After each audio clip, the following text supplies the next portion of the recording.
Brought to you by Agilus Diagnostics. Health test की बात आती है तो मैं भरोसा करता हूँ India's largest diagnostics company Agilus diagnostics. खुद को टेस्ट करते रहो।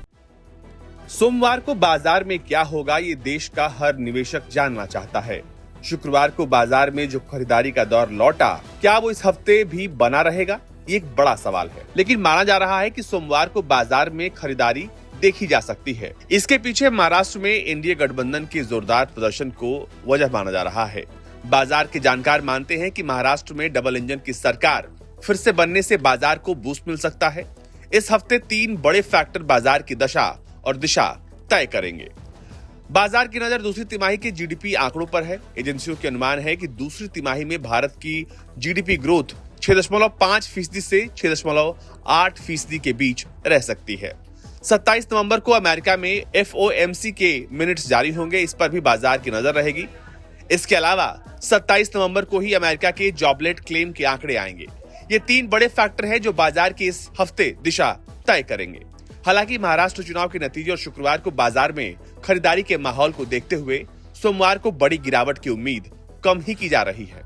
हालांकि 3 ऐसे फैक्टर हैं जो बाजार के लिए चुनौती बन सकते हैं। पहला है कच्चा तेल। बीते हफ्ते कच्चा तेल में फिर से उबाल देखने को मिला है।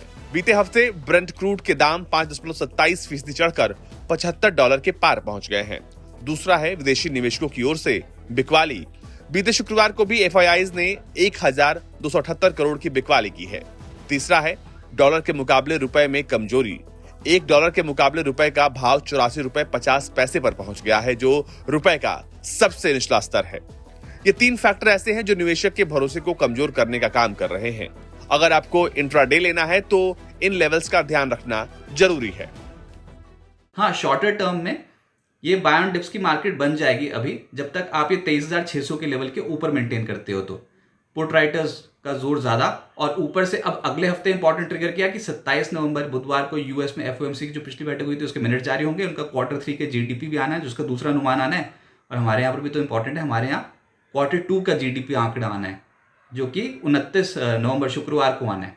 तो ये इंपॉर्टेंट ट्रिगर रहेंगे मार्केट के लिए मैक्रो फ्रंट पे। लेकिन बाजार में आज बहुत समय बाद जो रिलीफ रैली बनी है ना, उससे थोड़ा कॉन्फिडेंस आया। बस ये कॉन्फिडेंस ओवर कॉन्फिडेंस में ना बदलें, रैशनल सोचें।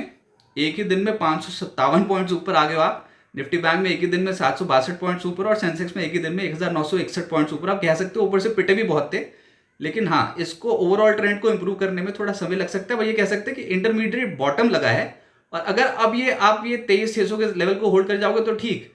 अभी के लिए तो फिलहाल 23,263 हो गया, और जब इसके नीचे जाएंगे कभी तब देखेंगे।